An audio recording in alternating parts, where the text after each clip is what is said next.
Hey everyone, welcome to the show. It's Wednesday. I was just saying to Tyler, it didn't feel like a Wednesday to me. Yesterday felt like a Sunday, but today is a very, very special day because we have a very, very special guest on Jedediah Bila Live. I've been really excited to have Dr. G on. I'm going to call him Dr. G. We'll ask if that's okay in just a second, but I want to give you a little bit of an intro. As you know, health and wellness is a topic that's near and dear to my heart.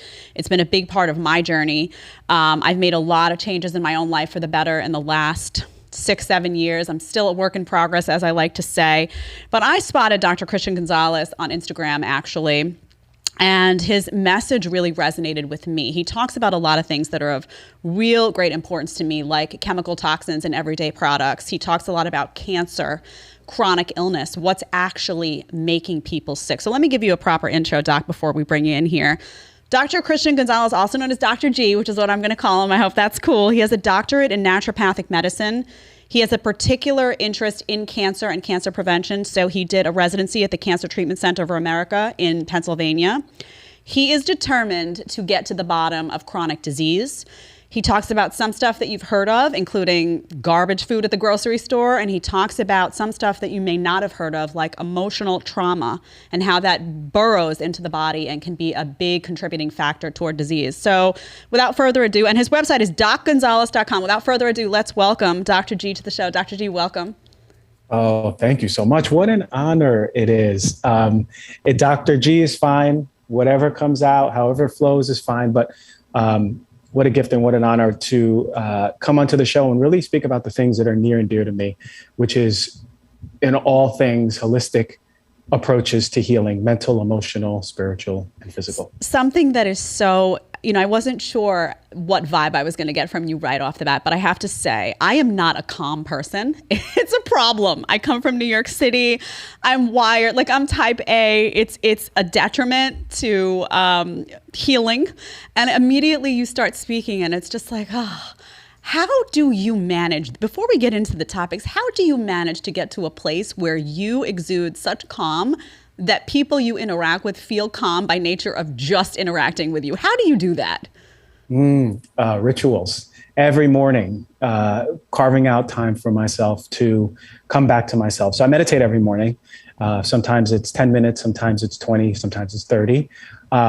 Then I will do a short series of affirmations about how I want to show up in this world, including creating a space where people are empowered and feeling good about themselves, even subtle energies upon interaction. So that's not by mistake, it's actually by intention. And then maybe just doing a little bit of dancing, maybe a little bit of singing if I'm in the shower, however it comes out. It's funny because when you go to traditional medicine doctors, oftentimes, which I don't do a lot anymore because they've proven fairly useless in my experience. But when you go, it's a stressful experience. It feels stressful. It feels rushed. It feels sterile.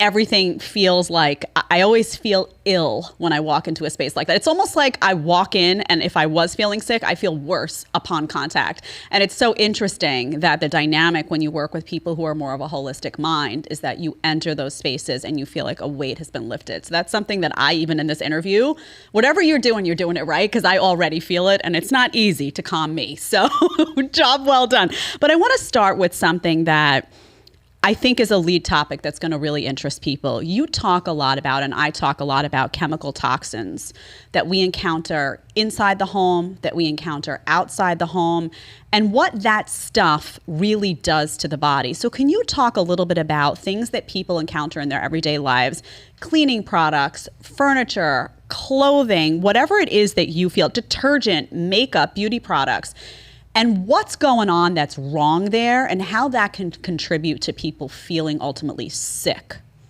When it comes to environmental toxins, it is one of the most insidious agents or influences on our health for the negative. And as you know, we're not taught about this in school, and it's definitely not in the mainstream media. And 100%, you're not going to your conventional doctor's office and they're asking you about your cleaning supplies or your personal care products or what is your furniture or what bed are you sleeping on. But it's just as important, if not more important. When I was, and I know we're going to cancer, working on cancer patients, I actually derived at the end of my time when I was a clinician before I went into media, I saw that environmental toxins was one of two of the leading causes of cancer beyond what we understand, right? So many of us talk about really healthy eating, and that plays a role. I think environmental medicine and environmental toxins play more of a role than healthy eating in cancer, as well as the other thing that we'll talk about, which is the emotions. So when I talk about environmental toxins in environmental medicine, it's really is what are the things in our environment, in our home, in our work that are having an adverse effect on our health.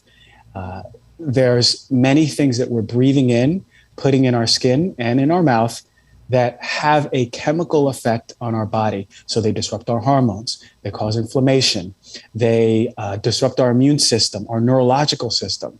For example, let's say a lot of us at this point have heard about BPA.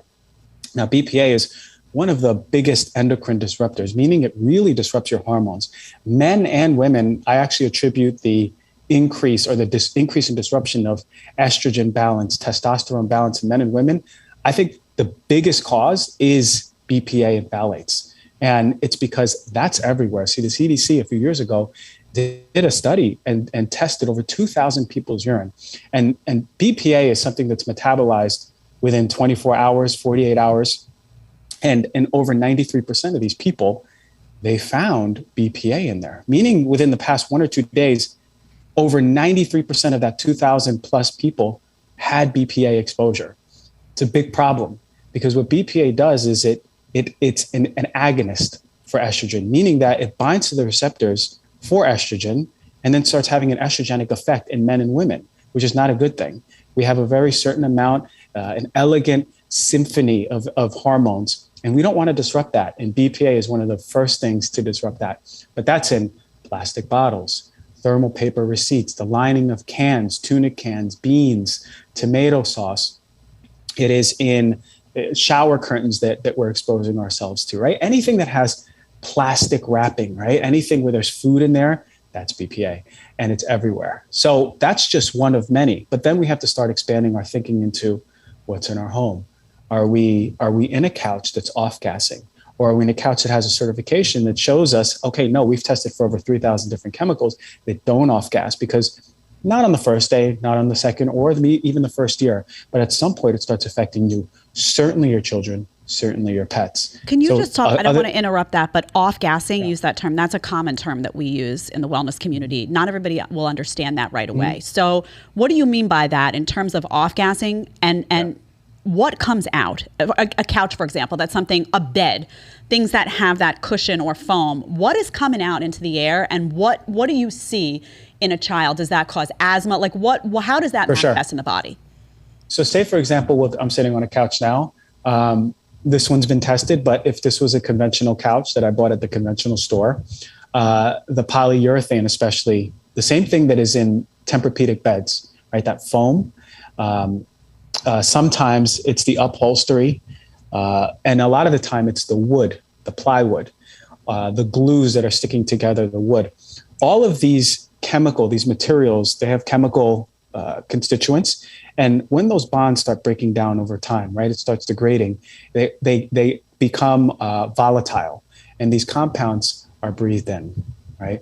And when you hear the word off-gassing, say, for example, I'll give you an example of off-gassing. You ever smell bleach? That's the chemical off-gassing into the air, into your respiratory system, into your lungs. So naturally, something that would be of effect is in children or us is respiratory issues, respiratory disease. So let's say, for example, someone's listening and they go, my kid out of nowhere just developed asthma.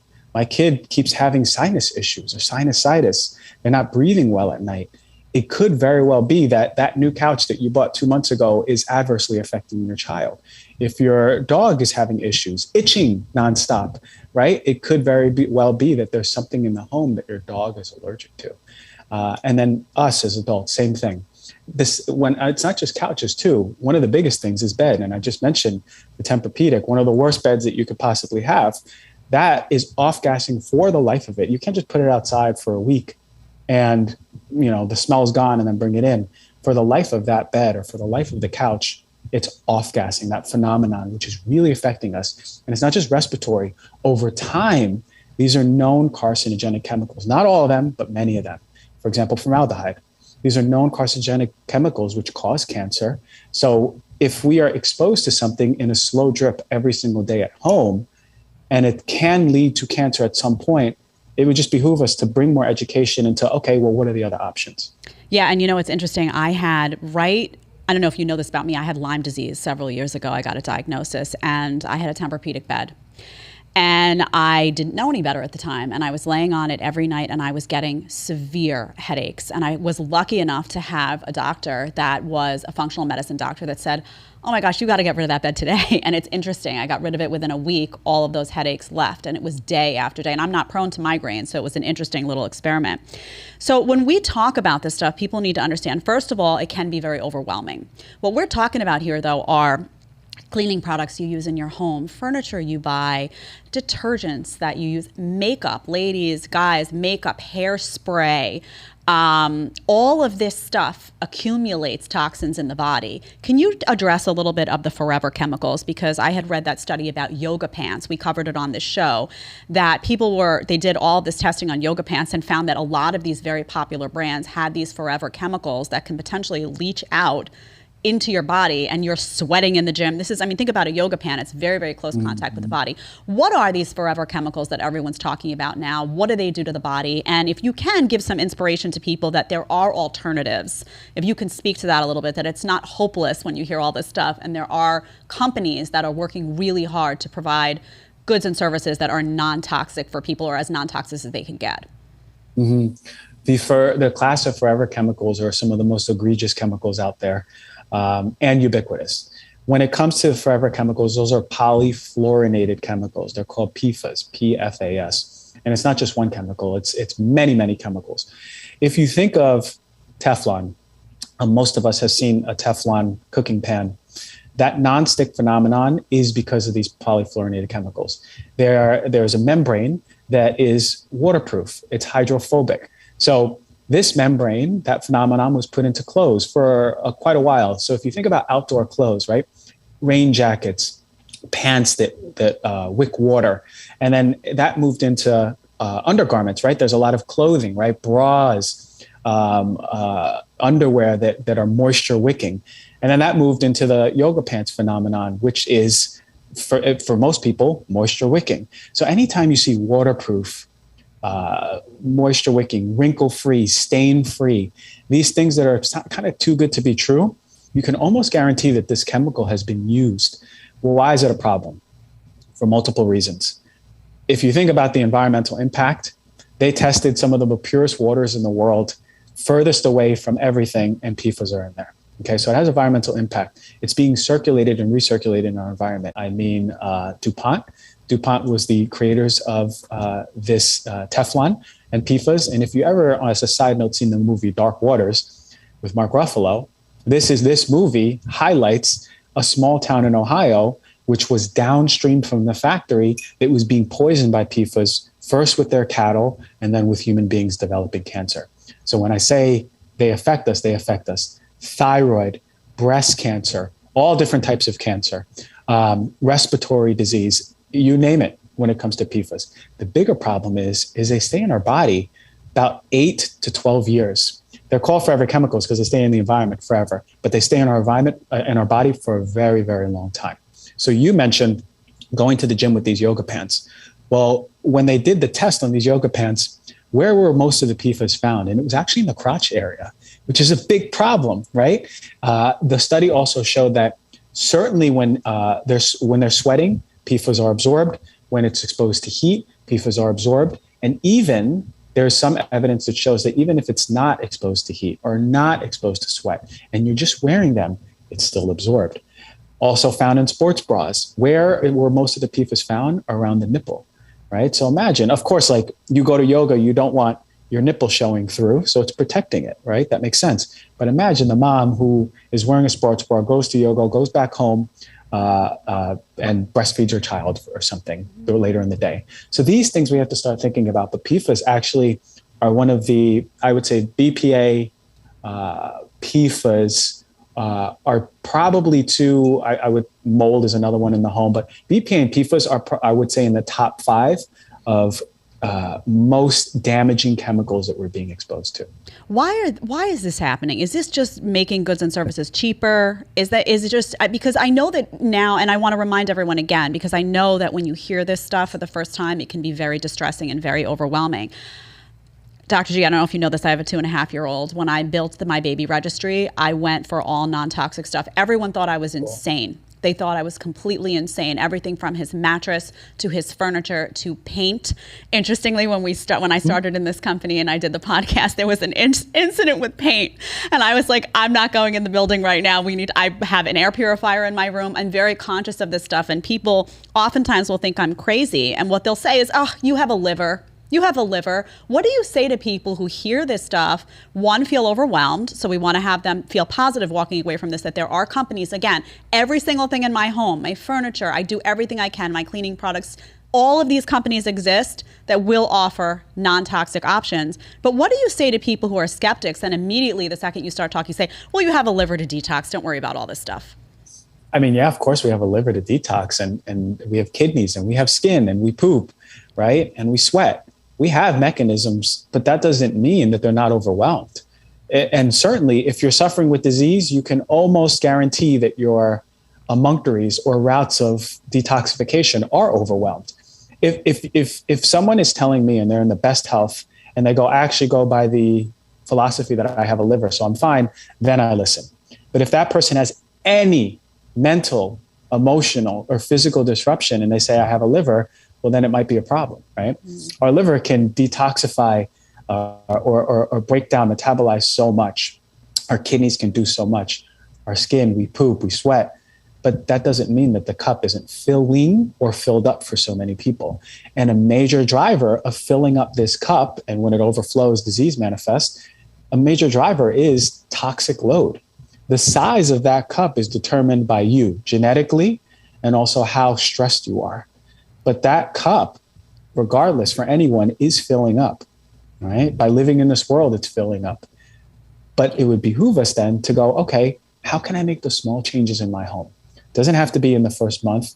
It could be 3 years. It could be a 4-year plan. But how can we start slowly implementing the things that we really need to look for to do better by the air that we're breathing, what we're putting in our mouth, and what we're putting in our skin? Yeah, that's what I did. I did for people at home. And also don't forget to subscribe. Don't forget to hit your like button. And don't forget that we will be managing the chat throughout the show. Please, folks in the chat, ask questions, comments. We'd love to hear from you. Dr. G will take some questions from you at the end of the show. Hit that like button, hit that subscribe button. I think it was overwhelming for me. I started with food, Dr. G, and people at home who want to make these changes, you can start with cleaning products and then detergent. I went over to makeup because I was in TV. I was wearing makeup every day, and I realized, oh, there's a bunch of stuff I can't pronounce in all this makeup. Your skin is your largest organ. So you can do it little by little. It doesn't have to be overwhelming, and every single step that you take, you will feel better. You will feel a difference. You'll feel like you've done something good for your body. I want to get to food. Food is very controversial. It's very confusing sometimes. I have a lot of people in the wellness industry that I admire, respect, who are really smart, who feel a little bit differently about food when it comes to plant-based, when it comes to, the bone broths and that whole world. It's a lot of confusion going on right now. But you do a really good job, I think, of going into grocery stores and pointing out things that are just bad, plain bad. I just started using an oat brand that you alerted everyone to. What is that chemical? Glyphosate. I'm going to say it wrong. You can speak to that much better than I can. What can people do? Because when you know about this stuff and you walk into your average grocery store, honestly, most of it is garbage, most of the aisles. So how do you navigate that dietary conversation first in a way that's palatable to people and can make a really big difference in their health? Yeah, I would say stop listening to gurus on Instagram and start listening to your body. Yeah. I just as quickly can open my Instagram and see someone saying, and I'm plant-based, I'm vegan, saying vegan is the best diet. You really should be eating this type of food. There's nothing better. And if you want to cure all disease, do this. And then in the next, I could scroll down a little bit. And then two frames later, I'll see someone saying, eating all meat will heal all your disease. Mm-hmm. It's the best of the best out there. If you have autoimmune disease, it's going to reverse it. This is the way that our ancestors lived. And naturally so, the common consumer of social media is at a place where they're like, what do I do? what you do is turn off your phone and start being in tune with your body, right? Your body knows better than me, better than the vegan influencer, better than the carnivore influencer, and everyone in between, what is right for you. And how do you tune into your body is when you're eating and when you're ready to eat, take some time with your food, right? Connect with your food, look at it, breathe with it, right? Look around and see if you're threatened by anything in your environment. And if you're not, or if you are, go to a place where you feel safe, then be in that spot. Maybe turn off your phone, maybe turn off the TV and really connect with your food. You'll know very quickly if these broccoli sprouts or this piece of chicken liver is good for your body. If you practice that over time, you'll be very much so in tune with what your body wants to eat versus what it thinks it should eat. Start there. Then when you go to the supermarket, go for the whole food. Just go for the foods that will spoil and will rot within a week, right? Because those are the foods that are alive. Then bring a smaller amount. And when I go back to whole foods, do all the colors of the rainbow, right? Red, orange, blue, violet, green. Especially if you're getting fruits and vegetables, make sure you're getting all of those colors because each of those have different antioxidant compounds, different proportions of them that are going to affect your body in different ways. Then make a smaller amount of your food the pantry stuff, right? Go in the middle aisles, make a small amount of food, but even in the middle aisles, go for the ingredients that you can read, right? Oh, this has oat flour, sesame seeds, black pepper, a little bit of garlic, and maybe like rice starch or something. That seems better than the one that has that plus 10 other items and flavors, right? You see what I mean? Like if we can simplify our food, it's going to take a lot of stress because there's way too much noise on it. Can you speak to that chemical that I addressed earlier that's in the oats? That seems to be something that's kind of pervading a lot of boxed food. I actually recently got an alert. Freeze-dry blueberries that I had been buying for my kid a couple of years ago had lead detected. I mean, some of these packaged foods, it can get pretty scary, even if the ingredients are wholesome. What are some things that you've found that have emerged in packaged food that would inspire people to kind of stay away from those and lean more toward either packaged foods that have some sort of certification process where chemicals have been detected and weeded out, or just whole foods that you would see in your vegetable and fruit aisle? What's going on with the packaged food that's the most alarming right now? A few things. If we go conventional, the food coloring is a major issue, especially behaviorally, especially for children. I mean, I grew up eating all of the snack foods with all of the food coloring, from Flintstones gummies to Fruit Loops to cookies with all these different designs and colors and flavors. Like, I was exposed to that. Now, I thankfully didn't have any behavioral disorders or cognitive issues, but that's one of the insidious drivers, especially for children, that we see. So first and foremost, look at the food coloring. Here in America, it's the worst. If you and I were to get on a plane and go to Europe or Switzerland, you'd see that a lot of the food coloring is used from food, right? It's not synthetic, it's natural. So say, for example, beets would give it that red violet color, or turmeric would give it that orange color. Over here, it's a little bit different, and they're used synthetically, and that's a problem. So I would say food coloring is one of the major issues that you're seeing in a lot of these packaged foods. Glyphosate, as you just mentioned, is coming in a lot of these conventional non-organic foods. So say, for example, you have corn chips that are non-organic and corn chips that are organic. The organic label is at least, and it's far from perfect, very far from perfect, at least going to certify to us that no genetically modified organisms are used, or that process isn't used, and glyphosate, the herbicide, the pesticides, the herbicide and pesticide that is pervasive. It's everywhere, and it's a problem. It's a problem. I don't care what anyone says. It is making people sick, and it's been making people sick for a while. It has been expanding in agriculture for many, many years. If you ever, and this will pique everyone's interest, go online and type in the Monsanto papers. These are papers that were released by court order because Monsanto had missed the date. Monsanto Bayer is the company that has developed glyphosate in Roundup. And this is the chemical that is used in everything from wheat to oats to corn to soy to sugar beets. so much of our diet is exposed to this stuff. Now, if you look at online after this, go look at Monsanto papers. What you'll see is a release of these documents. These are emails. These are what we found from Monsanto's private in-house information. Contrary to what they say, now Monsanto has been under so much scrutiny because people who have worked with Roundup, farmers, janitors, have been developing non-Hodgkin's lymphoma. This is a really, really nasty cancer that attacks the lymphatic system, right? So there's giant nodules that are growing throughout the body. The people who are developing non-Hodgkin's lymphoma, Monsanto has consistently said it is not due to Roundup. But when you see these papers, it's obvious. There's emails from the top-down administration not only admitting that Roundup causes non-Hodgkin's lymphoma, but they know the mechanism as to how it causes it. This is beyond anything that they publicize. And this is what we found out about the company. We found out that they know that they're causing cancer. They don't care that they're causing cancer. And they actually know the step-by-step process in the body cellularly about how their chemical is causing cancer. It's the most incredible thing that I've ever seen when it comes to a company and a corruption. And this company, Bayer, is putting glyphosate into our food.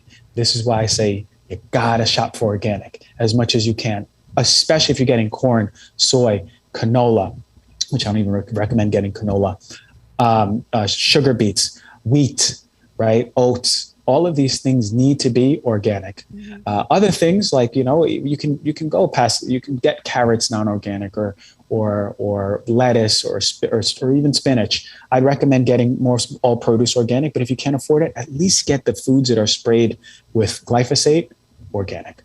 So, you were talking about that and it triggered, I don't know if you saw Dope Sick. I saw that documentary recently, and it begs the question, when you look at all of this holistically, and I want to get to nature and I want to get to the sun and I want to get to some phones and blue light in just a second. But my instinct is always, okay, why is this happening? Is there something sinister? And you may or may not want to opine on this, but to me, it seems like there's something, either is this just about cost efficiency, and many of these larger corporations, government, whatever you want to call it, in different instances, have decided that cost efficiency is number one and it's about profit.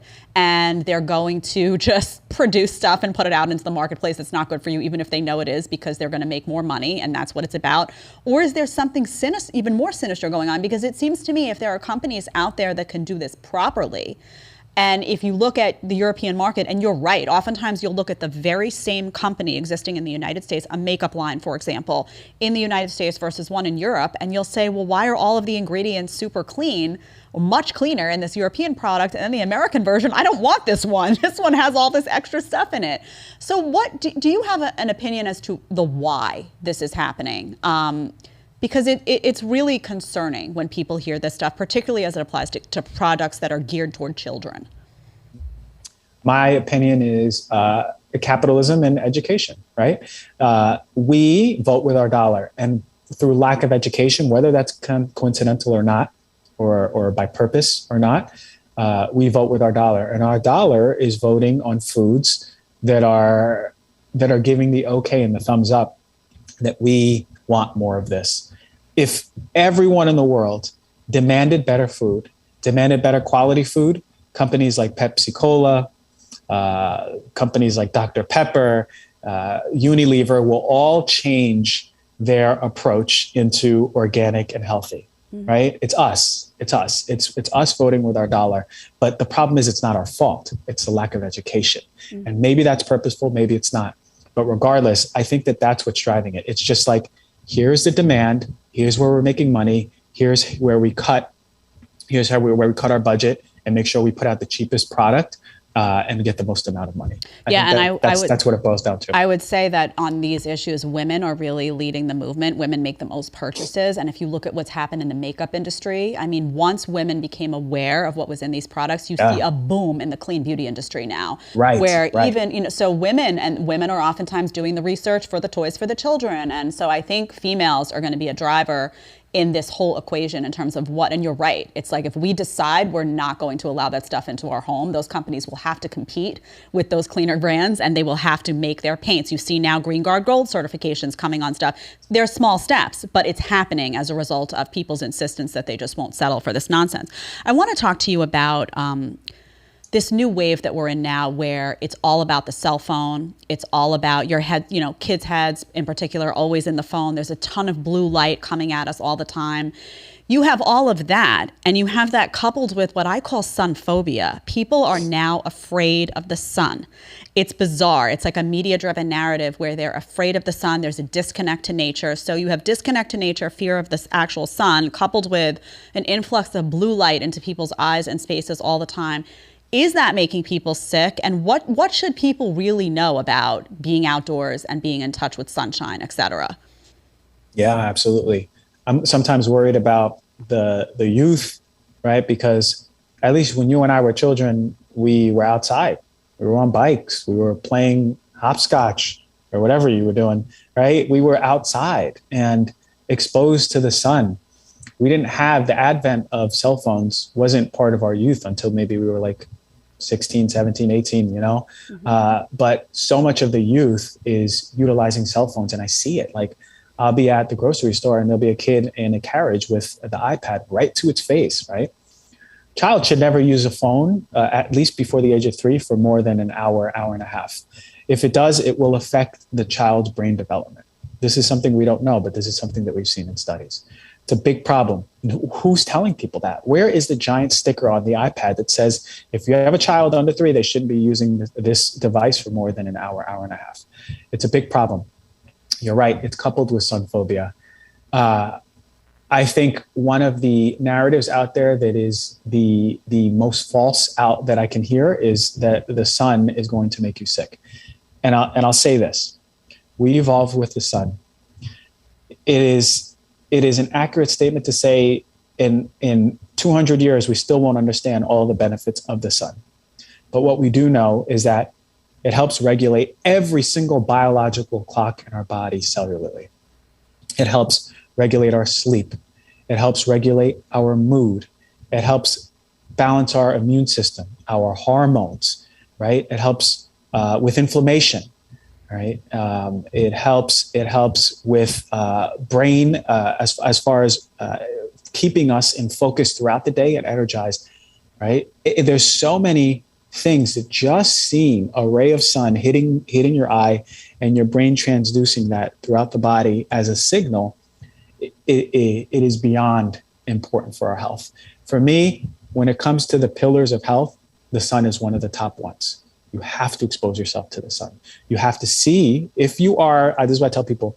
I remember, I'll say a quick thing. I had a patient who had depression and we went over all of her intake, mental, physical, emotional. She really wrote out all the things that she's dealing with. And I recommended a few things. But before I can recommend her being in nature, I was, putting together like the supplement protocol where for me, even coming out of school, it was like, what supplements can I give her that act like Prozac, right? That was still the mindset that I was in, not understanding that nature is the healer. So before we got back to our call 2 weeks later, she's like, I don't think I have depression anymore. I was like, what do you mean? She's like, I've been doing an hour and a half walk every single morning around the nature in my house. I was like, interesting. And then I started doing more studies on the sun, right? And it's incredible what the sun does for our mood. So if you have a mental disorder, right, or a mental imbalance, you have to be exposed to the sun. Morning sun, right, to get that infrared light, midday sun for vitamin D, and sunset. If you are suffering with any, not even mental, physical disease, and you're not doing that with the sun, your doctor is writing the wrong prescription for you. Mm-hmm. On the top of that prescription pad should be 1 with a circle around it and say sun exposure. 2, then your medication. Right. And I say that with all the confidence in the world as a healer and as a practitioner. That's how important the sun is. Can you talk to me then in that same breath about sunscreen? Because now we see a ton of information coming out about the toxicity of most sunscreens. And does the sunscreen, for example, I take my kid to play, soccer. I was going to say kickball because we kickball around the house all the time, but he plays soccer every Saturday, and there are kids there that are bathed in sunscreen. I mean, it's 9 o'clock in the morning. I know it's Florida, but it's 9 in the morning. He runs around, my kid. He has no problem. He loves it. I let him absorb some of that sunshine. This kid's head to toe in sunscreen. So can you talk a little bit about this new addiction that I think is happening with sunscreen and some of the potential toxins in that? And also, if you don't mind, talk about food as it relates to, I was told that if you eat the colors of the rainbow, that's you won't be as negatively impacted. You don't have to worry about skin cancer in the same way as if you don't, that it's very diet dependent, all of those things, burning and all of those things. Can you speak to those 2 points a little bit, sunscreen and that? Jedediah, you are on it, man. I have to tell you're really into health because you're saying all the points that I'm ready to say. What I will say is this before anything. I just came from living with the Saparo tribe in Ecuador, right? And these people are outdoors all day. The sun is hitting them in the Amazon all day, right? They're on the Amazon River on boats. The sun is cooking them up. Cancer does not exist in that community, right? It doesn't exist. I spoke to all the people. They say, no, they see cancer and it's very rare. People die there from accidents and old age, right? So there's something at play that is much deeper than saying, let's go outside and the sun is going to cause skin cancer at some point. What a dermatologist, the rhetoric that the dermatologist goes by, right? You're right. It's much deeper than that. It's the internal state that we're in. Most people are in an inflamed internal state that is just perpetuating over and over by the food, by the environment, by the stress, by more food. You understand? That environment is so important, and we're so depleted from those antioxidants that are doing what? Not only reducing inflammation, but protecting our skin, right? We're so depleted from it. What I tell people is more important than sunscreen before going in the sun is having an antioxidant-rich meal. Eat an antioxidant-rich meal. Drink some matcha, right? Have a salad with all the colors of the rainbow. Have some fruit. Then go outside and notice how your skin is much more protected. If you make that a habit, notice how you don't really burn that much. This is really, really important. With that said, for people, let's say you're in California, you go, Christian, let's go to the beach for 8 hours, right? I'd recommend at some point, listen to your body. Now, if your body's heating up and you're getting hot, go in some shade, right? If you're going to be playing beach volleyball tournament all day, put some sunscreen on. That's okay, which brings me to my next point. Most sunscreens are crap. A lot of them are adulterated with benzene. And most sunscreen, you'll notice you have to reapply it. Why? Not because you went in the water, because your body absorbed it. It's in your bloodstream now. So make sure that you're getting a really good quality sunscreen. I've done a show where I've ranked all the best sunscreens out there. There's a lot at this point. You can go to Whole Foods and even buy good quality sunscreens, but just stay away from CVS or Walgreens. Those type of sunscreens, like Banana Boat, which was recalled actually recently because of benzene. Big problem. Talk to me about benzene, just because we're in Florida. We're coming out of South Florida, and I see the Banana Boat. I see it head to toe on people. You can smell it. Sometimes I'll get in the elevator and I'm like, oh, here we go. What is it about benzene? What does that do in the body that's so troubling? It's a carcinogenic chemical, like formaldehyde. Benzene is not only found in sunscreen, but it was found in hand sanitizer. It was found in couches and beds. Benzene is usually a byproduct of the crude oil that they use. So say, for example, petroleum is used to extract some of these ingredients that are used in sunscreen or hand sanitizer. It's found in the petroleum. So that's the big problem. Like say, for example, Vaseline, which is, petroleum jelly, it probably has high levels of benzene. Okay.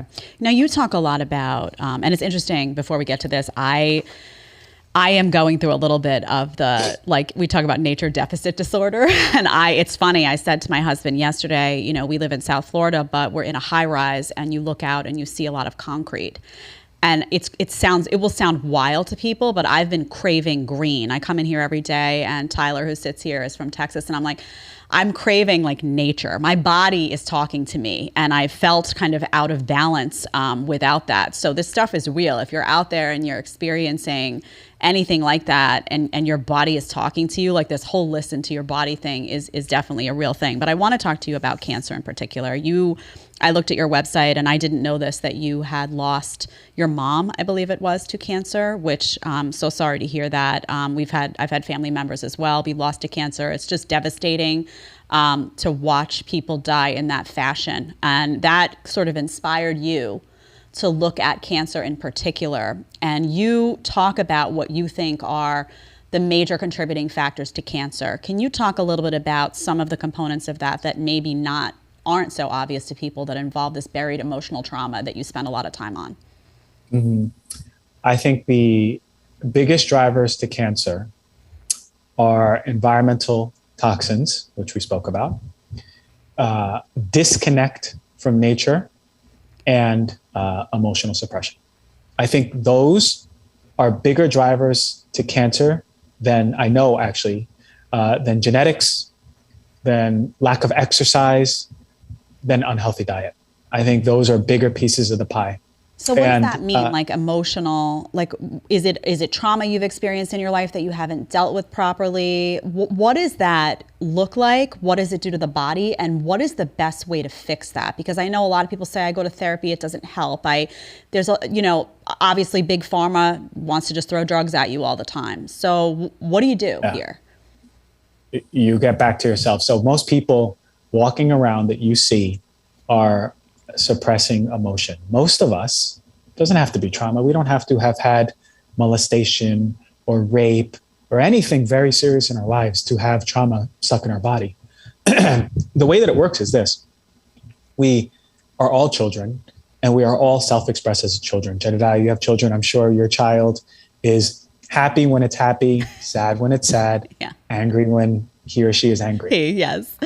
And you see it, and we appreciate it as parents. And actually, as adults, we're attracted to that. Why? Because at some point, that was us.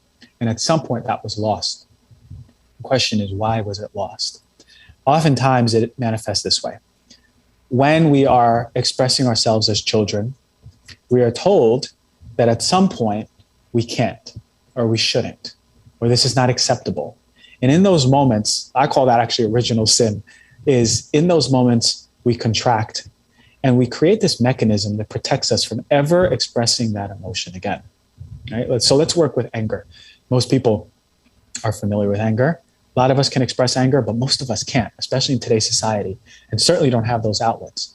So when we're young, and let's say, for example, I'm in school and I'm angry because, Ralph took my car and he's not giving it back, and the teacher's saying that he never took my car, and I feel injustice and I feel angry.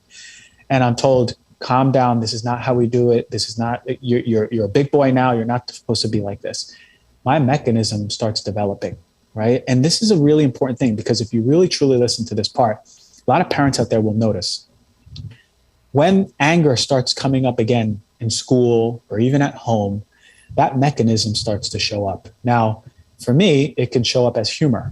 So say, for example, when I start feeling angry, or when I start feeling that real emotion that's not acceptable by society, that humor starts showing up. So all of a sudden, I start being a really funny kid when I'm uncomfortable, right? And I know a lot of us can relate to it, because we know a lot of people who are inappropriately funny in moments that they shouldn't be.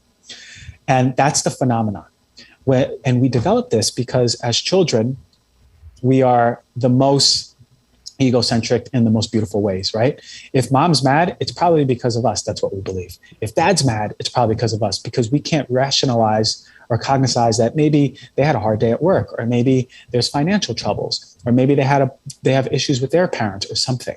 We don't think about that. We go, it's us, right? So in that self-centered understanding of the world, we make the adjustment, thinking that we will make teacher, mom, dad, whoever it is, happy by knowing that if I'm humorous, because I know that dad responds to humor, mom responds to humor, my teacher responds to humor, then I'll protect myself. The problem is this. We blend with that protective mechanism for the rest of our lives. We start to believe that it's part of us. We actually start to integrate it in our persona, which is not us. Our personality is not us. It's only a part of us, right? And then we begin to believe that we are humorous. I am a funny guy. I'm a comedian, right? And yeah, we might have that talent for it. But all of a sudden, when there's real emotions in relationships or in business or something that really needs to be expressed, that humor comes up and protects us. And we don't know how to get past it. That's emotional suppression.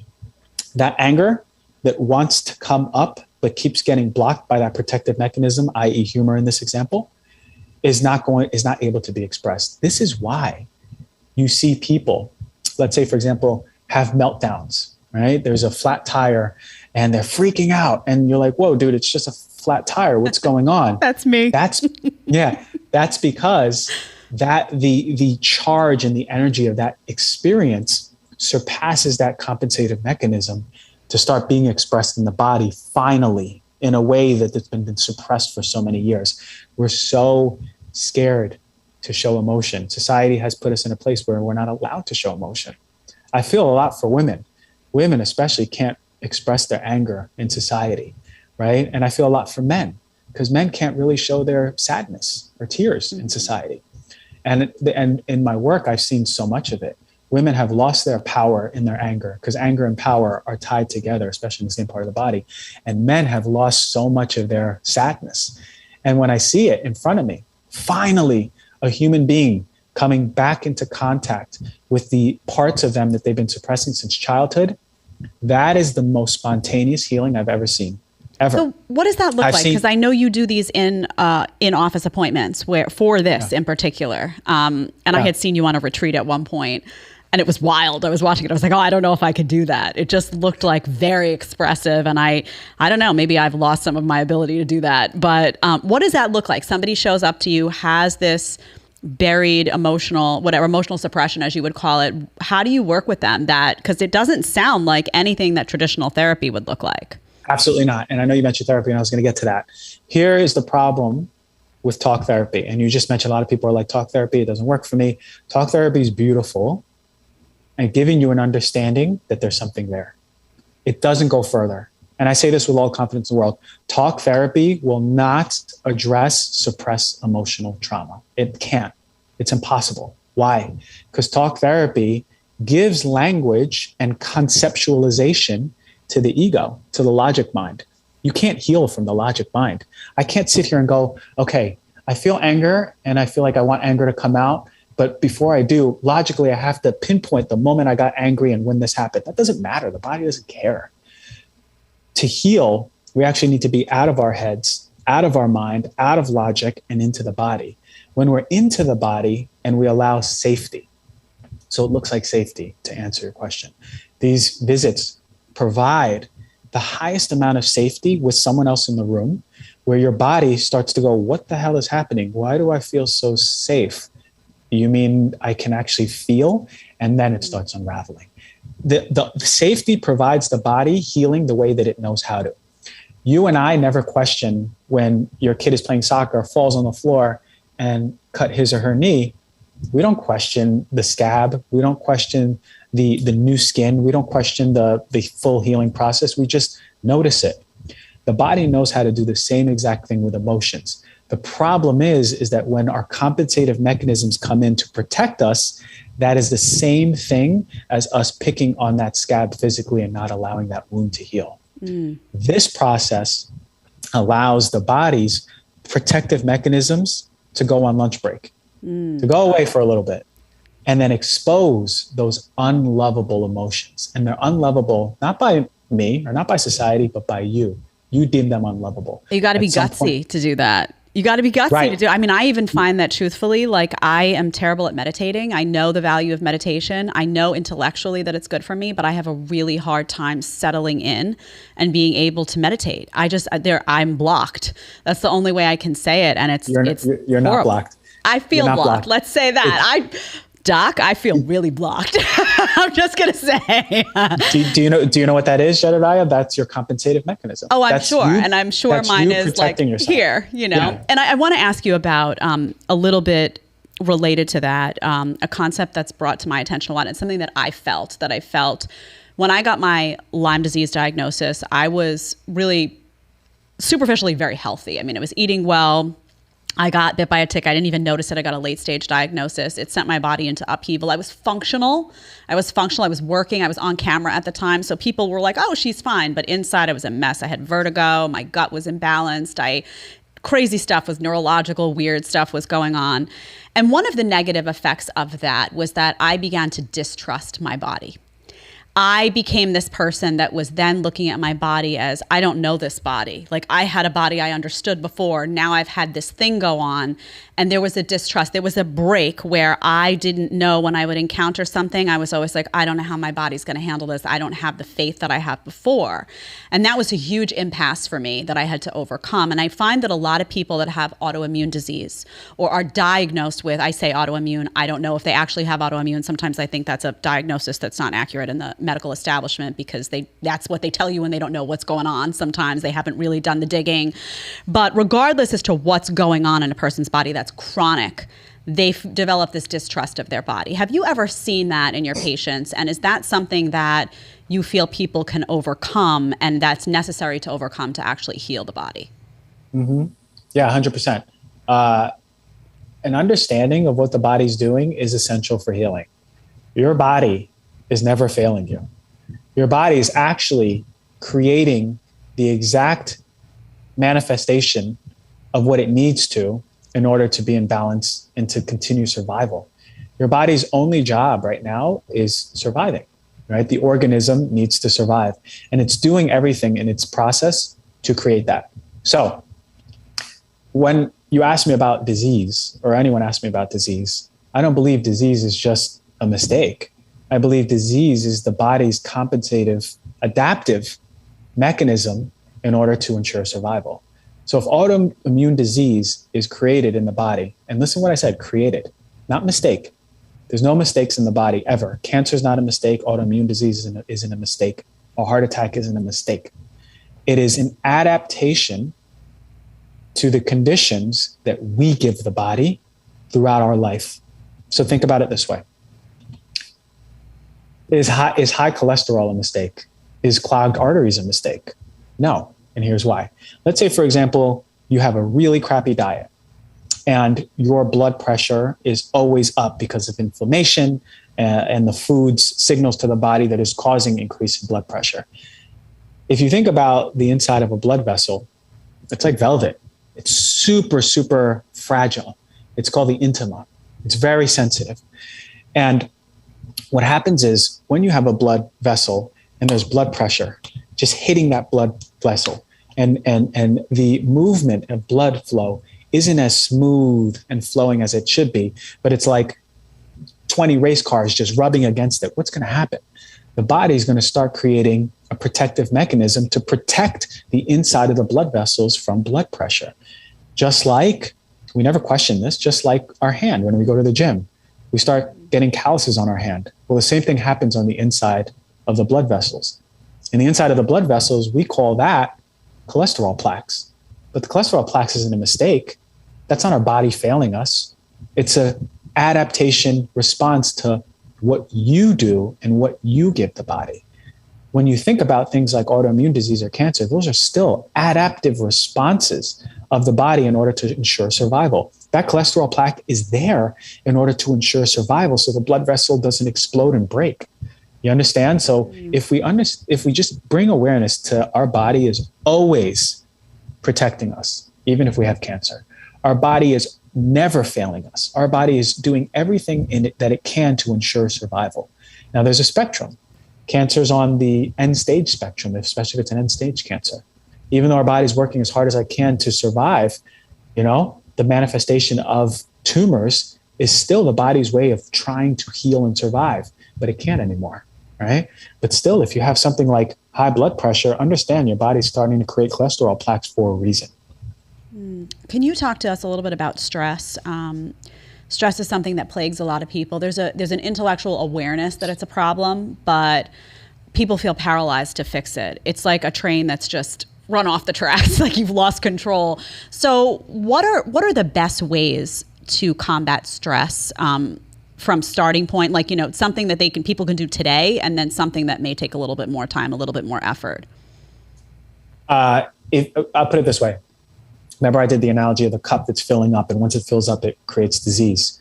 And I mentioned that the two determinants of the size of your cup, right? You can have a 64-ounce glass, and I can just have a shot glass. The size of the cup is determined by genetics and stress. So you can't change your genetics, but stress can actually start modifying the size of my shot glass. So just if I'm less stressed, the glass gets bigger and bigger and bigger, right? So that cup will always be half to 75% full if you have emotional suppression. So even if you have emotional suppression and I don't, but you have a 64-ounce glass and I only have a shot glass, in reality, yours can be the size of a shot glass if you have an emotional suppression. So to empty, truly, truly empty your cup, you need to release that emotion that is stuck in the body. Now, some people aren't ready for that, right? Some people come into the office here and they go, I'm really scared. I don't know. And I go, I bring them back. I said, listen, this is your body healing, right? There's nothing to be scared of. You feel emotions that need to be felt, and then they leave, and then you have a new relationship with them. But first, start off with rituals. Take time to yourself. And I know you have kids, and I know there's a lot of moms out there, or even single moms out there, single dads, right? And you go, when they fall asleep and then I crash, right? But do it in the shower then. You take a shower, right? You have some time in the shower. If you have 5 minutes in the shower, in that moment, be really mindful of the water hitting your skin. Be really mindful of how the soap is sudsing on your body. Be really mindful of your fingers and your hair. Those type of things are bringing you back, and your cortisol is going down in that very moment. We go back to the sun. If you are able to, within an hour of waking up, going outside, putting your feet on the ground, trying to put your feet on, even if you live in New York City, finding a patch of grass, if not, seeing the sun, that's going to set up your cortisol awakening response. That's going to shoot up your cortisol in a good way, and then it's going to come down. It's going to put your body's stress in rhythm, right? And then, of course, at the end of the day, getting good sleep. If you ain't getting good sleep, your stress is going to be high for the next day. Your day starts actually the night before. If you set yourself up for good sleep, your stress is going to be lower the next day. And then when I go back to rituals, being mindful, but also trying to meditate. I know you have issues meditating and getting in your body. I have a lot of issues, Doc. But then do some guided meditation. Some guided. Have someone guide it, at least vocally, to bring you into your body. Or one type of meditation that really, I tell a lot of people who are here, and you can imagine how many people in emotional release are like, am I doing this right? Is this breathing right, Doc? Or no, I feel it all in my head. You got to come back in your body. One exercise that I do is just bring awareness, lay down, take 10 minutes, bring awareness to your toe, then to your knuckles, bring the arch of your foot, your ankle, your heel. Work your way up all the way to your knee, to your hips, to your stomach, to your chest, to your ears, to the top of your head. If you just can feel the sensation, and when you bring awareness, you can feel it, right? If I say, bring awareness to your toe right now, Jedediah, your big toe, your right one, you can kind of feel a little tingling. That's awareness. Mm-hmm. Do it around your whole body, every single inch of your body. The more you do that, the more you start becoming in touch with your body. So I'm like you, I'm here a lot, right? I love like making sense of the world and thinking a lot. But for people like us, and I know a lot of people listening and viewing, you got to make sure that you get into your body daily. And this practice is really great at grounding you. People like us need more grounding. So things like this practice, if you can't meditate, then do this. You don't have to sit in silence. Just actively feel in silence. It's going to be very important. Yeah, I bought the grounding shoes. I'll tell you that, Doc. I got the grounding shoes. I was like, it's a start. Can you just tell people before we get to the chat really quickly, on sleep, because there's a lot of the, I'll sleep when I'm dead out there, and that's just not smart. So can you just explain what happens in the body in terms of repair when you sleep and what is missing when you don't sleep, so that people have that lens? Yeah. I think one thing, you said sleep when I'm dead. I think the hustle mentality is making so many people sick. And we wear it as a badge of honor in society. And we go, yeah, you didn't sleep and you accomplished so much. And we are like professional athletes at doing, but we are babies who are just learning how to walk at being. And so much of our health comes from being, right? Understanding that you can just be and it's fine, right? You don't have to be here. You can be in your body. You can actually complete your work from your body, from your heart, rather than from your brain, right? And your work becomes so much more powerful and people connect so much more to it. And I think about how many people are just here every single day. They wake up, they grab their cell phone and they read emails, and then they get up and they think about the list of things they need to do. And then they start doing those list of things, but then they forgot to do their coffee. And then while they're doing their coffee, they're thinking about all the things they need to do for their kids. My God, is this a way to live? It's exhausting. Right? I do it. I'm exhausted. I know. I can tell your energy is a lot like mine sometimes when I'm on the go, right? Like we're very much so doers, and we're really good at it. That's why we've accomplished so much. But what I'm here to tell, and I'll get to the sleep thing. What I'm here to tell is people need to also come back to themselves, at least for a little bit in the day. And that's why I go back to rituals. You need to put your feet on the ground. You need to put your hand on a tree. You need to actually feel like, what does this tree feel like? You know, what is the like energy of this tree? Because we have that capacity. I mean, listen, I was with an indigenous tribe in Ecuador. They are beyond that capacity. They talk to trees and the trees talk to them. Like that's in our capacity. And that might sound weird to a lot of people, but understand that the more connected you are to nature, the more you are connected to yourself. The more you're connected to yourself, the more you start healing, right? The key to healing is not complicated. It's not the perfect mix of supplements. It's not the perfect diet. It's literally coming back to who you are, coming back to your nature, coming back to nature, right? Coming back to your emotional, authentic self. That's the key. It's not really that hard. But so many of us, and you as a Christian, your energy is so calm. It's because I try to do that daily. And I feel pretty healthy, you know? I got some skin psoriasis and I'm working through that, but I feel pretty damn healthy, right? So back to the sleep. Sleep is a major contributor to getting back to yourself. If you wake up in the morning, you're blurry, you're brain fogged, you're irritable, you ain't going to listen to Dr. G when he says, go outside and touch a tree and put your feet on the ground, right? You're going to be like, I don't want to do this. I don't want to go to work. So sleep is where melatonin is released. And melatonin is one of the most healing hormones in the body. It helps re-regulate your immune system, reduce inflammatory proteins, balance your hormonal system, clean out the garbage from your body. Your lymphatic system, especially in your brain, your lymphatic system is cleaning out all the crap in the brain for the day, right? You're restoring, repairing, but that only happens if you're getting deep sleep, right? And a lot of people, I would say, I'd be remiss if I didn't say to a lot of people sleep with their mouth open and they're not getting deep sleep because it's giving the signals that we're like in sympathetic response all night. So I actually really love mouth tape. I put it on every single night, and that actually causes my mouth to close and then put my body in a deep parasympathetic sleep. Some people have the monitors like the Oura Ring or the watch to actually see how they're sleeping, but make sure the lights are completely off.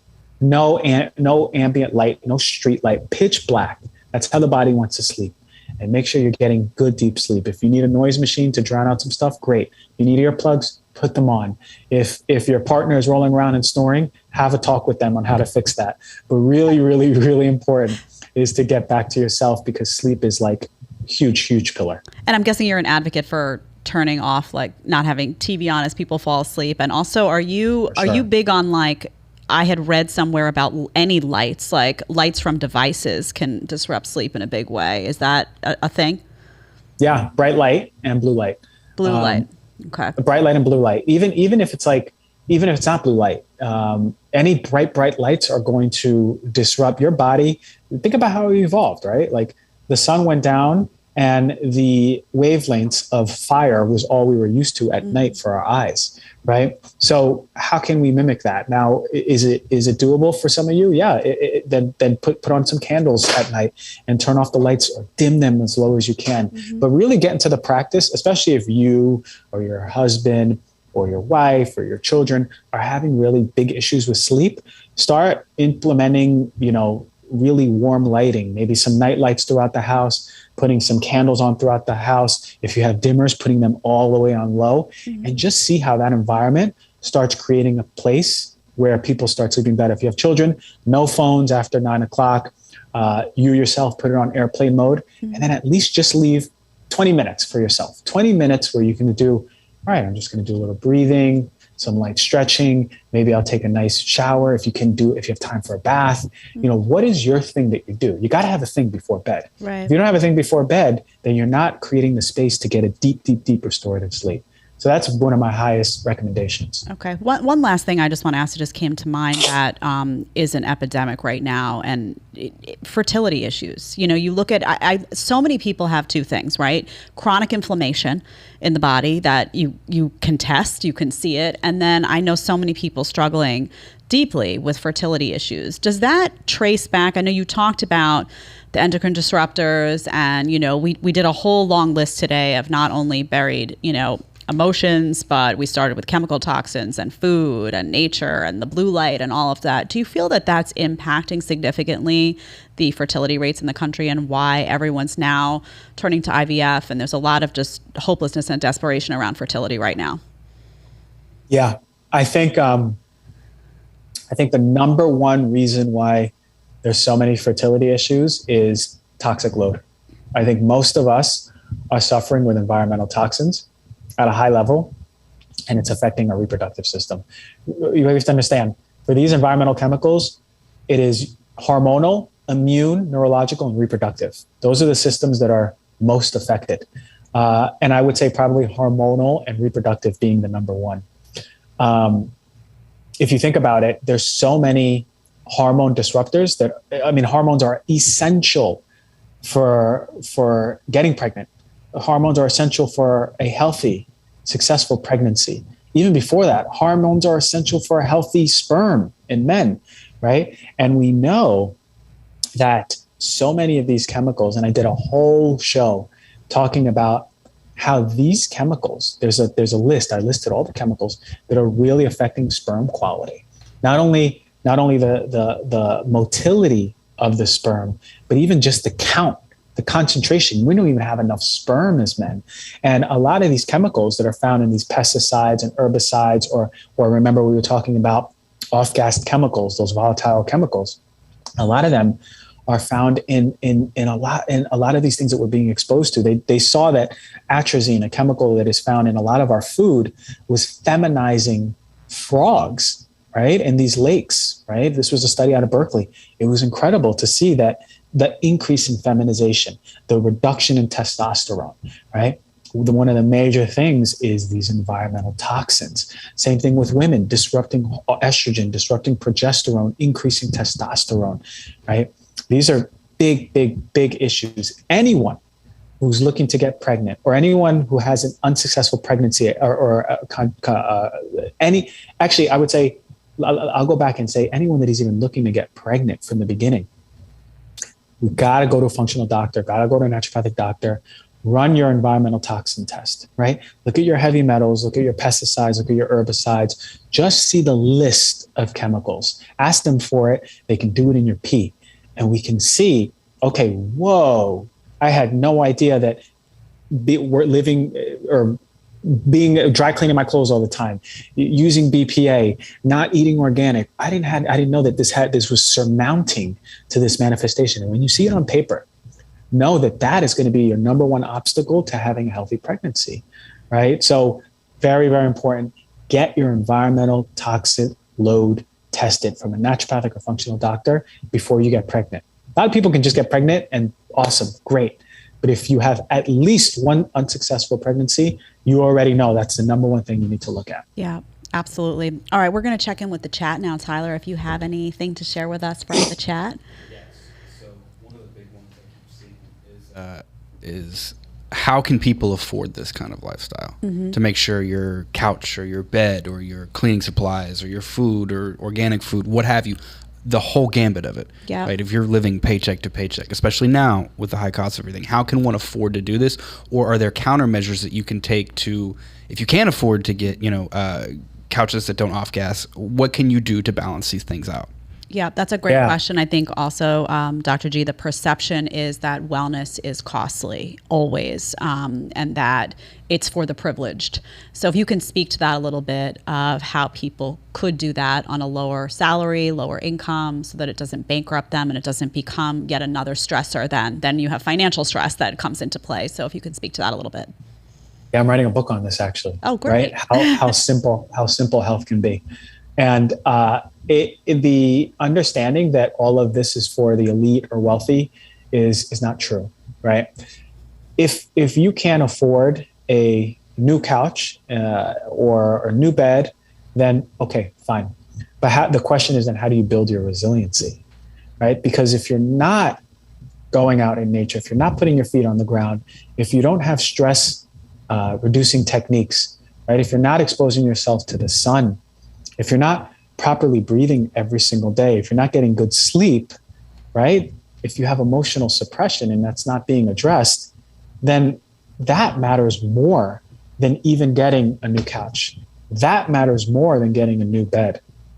Your resiliency is a function of you getting in touch with who you are. Your resiliency is getting back to who you are. If you can do that, that cup, remember, gets emptied out and you have more space. So even if you have a toxic couch or a toxic bed, right? Or even if you're using all of those chemicals when you're cleaning, you go, I don't care, Lysol's the best, Mr. Clean and Ajax are the best, Fabuloso is the best, I'm gonna keep it, great, then do it. But that can't be done without doing the other things, right? So I'll repeat this, the most important thing for your health and resiliency, even more important than environmental toxins, is getting back to the nature of who you are. Mm-hmm. Seeing the sun, putting your feet on the ground, right? Eating foods from nature, right? You don't even have to buy organic, go to the farmer's market, right? Breathing correctly. And most importantly, in my medical opinion, is emotional suppression. You can do all those things, but if you have emotional suppression and that is filling up your cup every single day, then it's all for naught, all the other things. So yeah. Also, that's number one. And notice all that was free, if not going to the farmer's market and buying lettuce, eating back, or if you can, grow your own garden, grow sprouts in your house. All of these things are cheap. Mm-hmm. I would also say that some of the stuff that's really bad for you is packaged food can be very expensive. Eating out, you go out, you have a cheeseburger, French fry, that can be very expensive. Alcohol, cigarettes, all this stuff that's right. Bad for you can be very expensive. If you don't do that, if you say, I'm not going to do that, then you have more of that financial pot to invest in other things. And you'd be surprised if you cut out all the packaged food, cereals, all that garbage. If you cut all that out, you'll have more money for those apples, for that celery, for that, you really will. And I always tell people, I'm honest, that I shifted my food paradigm on a teacher's salary. I used to be a school teacher, so I completely get it. Also, there's companies, like I use a company called Branch Basics for cleaning products, where everything is like, you'd be surprised. You buy the set, you buy the kit, and then you're like using a chunk of filtered water and then just a little bit of, you'd be really surprised that a lot of these mainstream conventional companies are toxic and expensive, and the alternatives are priced exactly the same, if not less sometimes, and you get a lot more, and you're also not breathing in all the junk. So for me, it took a lot of research and a lot of commitment, but it's absolutely doable without breaking the bank. It's just, you got to trade something, right? You got to say, well, maybe I don't go out to eat this week, and instead I make something really healthy and nutritious at home, and those things you spoke of, that like the sun and things that don't cost anything, obviously enormously beneficial. Yeah. And I will say this one thing, you can go on Etsy, right? And and see who is making a table themselves, right? And they go, yeah, look, I don't use any chemical glues. I don't use any chemical sealants. This is raw wood or something. And I made it myself. That's it. No particle board. It's solid wood, and then you support someone's art like that. You don't have to go to a company that's doing that plus charging double the amount. Go just search it on Etsy. My mom always said, where there's a will, there's a way. It's true. I did it with my house. Etsy's great. And also sometimes vintage stuff that has already off-gassed, right? It's been sitting around for a while. It's a couple of years. It's already off-gassed. You can find these amazing pieces that you're like, oh, great, fantastic. So you can't, again, I think it's a lot about, it can be very overwhelming, but if you do a little bit at a time, you don't have to do it all at once, do a little bit at a time, and eventually you'll get there. You can't be expected to be superhuman. None of us are. Tyler, do you have anything else from the chat that you'd like to share? I got another one that I think could be good. Robert says, honestly, it's overwhelming thinking about the size and scope of chemicals and other garbage in food products, etc. And it is overwhelming. Mm-hmm. Any advice for how to get started? Yeah, where would you start, Dr. G? To look at the size and scope of just chemicals? You start with your resiliency, right? Back to that, you start with your ability and capacity. You mentioned before, someone says, you have a liver, you're fine. Well, not everyone has a healthy liver. right? How do you come back to your resiliency? So very important to start there. And then when it comes to food, look for organic. Just look for the organic label, right? And if organic is too expensive, go to the farmer's market, develop a relationship with the farmer and say, hey, is this food organic? They go, yes, but we can't afford the organic label, but we can tell you all about the way we farm. Okay, great. I want to actually even support you. So start having a relationship with your food, right? And then when it comes to home stuff, you mentioned Green Guard Gold certified. Look for that label. If you see Green Guard Gold certified, that's ensuring us that it's tested for over 3,000 different aromatic chemicals. Really important. If you think of wood in your house, stay away from particle board. Stay away from sawdust or pieces of wood that are put together with glue. Go for solid wood. Just start there, right? Have faith in your body that it's resilient too. The same thing with a bed. Green Guard Gold certified. Ask the company, right? If they don't have the Green Guard Gold certified, what's in there? They go, oh, well, we use cotton, a little bit of latex, and some steel springs. Okay, great. Any chemicals, any polyurethane, any chemicals that you use, call the companies. It's such a good way to advocate for yourself because the company it's their responsibility to say, okay, yeah, no, we haven't really tested for that. Maybe we do use chemicals. And then look for the companies that are going, yeah, no, actually we use very simple simple materials. We have certifications. We can prove that to you. We can show it to you. It's sort of an advocacy thing, right? That's how you start. You start looking for the ways you can advocate for yourself because there's not a lot of people advocating for you. We don't learn about this, but call up the companies and find out for yourself. I mean, the most simplistic way is getting back to your health and then just looking. Organic labels, go to the farmer's market, talk to the farmers, look for a Green Guard Gold certified, and lastly, I would say check environmental working group. If you're buying cleaning supplies or makeup, check environmental working group, type in, go to the website, look at their cosmetics or look at their cleaning supplies, and then look at all the top quality ones and then start going from there. You purchase from there. That's a good guide for home stuff. Yeah. I mean, guys, I'm going to be bringing on some reps from companies that aggregate, they produce an aggregate of this stuff for makeup, because oftentimes also he's right. The organic label is very expensive. There's a lot of farmers out there that they can't pay for that, but it's almost better than organic, what they're actually doing on their farm. So asking these questions is key. I will say, Dr. G is right about one thing, and it's a big thing, everyone at home, if you're listening. I do all of this stuff that he's talking about in terms of chemical toxin. You will not find nasty cleaner in my house. All the furniture is vetted. I care about this stuff really, really deeply. But let me say this. If I'm disconnected from nature and if I'm very stressed out, the inflammation in my body goes sky high. Forget about what I buried emotionally. I can only imagine what's going on there, Doc. But if my stress is up here, my inflammation is up, and all that stuff is just not enough. So you really have to focus on that stuff I know it's harder to focus on the stuff that costs nothing. That's the hard stuff, right? It's easier to say, let me go to the store. I can buy this product. It's tangible. You can feel it. You get it done. Check. It's much harder to figure out how to get in touch with nature, how to get your time in the sunshine, how to work on your mindset. But if you don't do that stuff, nothing else will matter. Truthfully, in my experience, That's just the way it works. You got to do the hard stuff. But this has been a fantastic conversation. I could talk to you for 10 hours. I know you don't have 10 hours. I'm going to come out. You're in Los Angeles, am I right?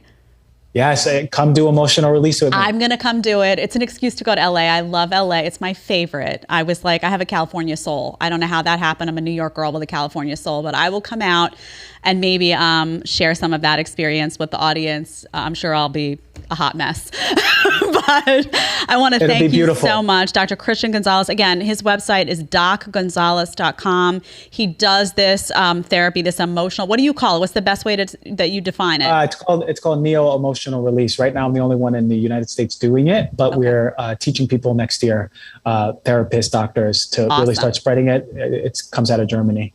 Amazing. Yeah, that's the only thing that I really do one-on-one, but most of it is just my Heal Thyself podcast. That's all the education where people can learn everything about this. And the Instagram is @doctor Gonzalez. Yeah, you should follow him on Instagram. Heal Thyself podcast is fantastic. He has some amazing guests on there. He posts little snippets of that on Instagram. You can go check it out. I think there are also ebooks that you put out that are related to certain material that you cover. Some ebooks, yeah. So exactly. You can get it all there. We couldn't cover it all in an hour here. We went over a little bit, but it's been an absolute pleasure. And my hope is that people got a sense of self-empowerment from this, that you're not dealt, this is not what you've been dealt. You have a lot of say in what your life looks like and how everything turns out. And that's my main goal. So Dr. Christian Gonzalez, thank you so much for being here. I feel calmer as a result of this, which will make my husband very happy when I get home. So thank you for being with us today. Perfect. You're welcome, hubby. Yes. All right. Bye. You have a great day. And thank you to the audience for being here with us. Again, if you liked this video, please hit your like button. If you need to subscribe, I need to see that little subscribe button. And we're going to be bringing more guests like Dr. Gonzalez on board to talk to you about wellness issues. If you loved this conversation about wellness, let me know. There's a lot more to dig into on that. Have a wonderful, wonderful Wednesday. It doesn't feel like a Wednesday. What are you going to do? And we will see you back here on Friday. We have a Shoot the Shit on Friday with Anthony Mendez in the fitness industry. We're going to break down what's right, what's wrong, what's going well in fitness, and what we need to redo in 2022. We'll talk to you then. Bye-bye.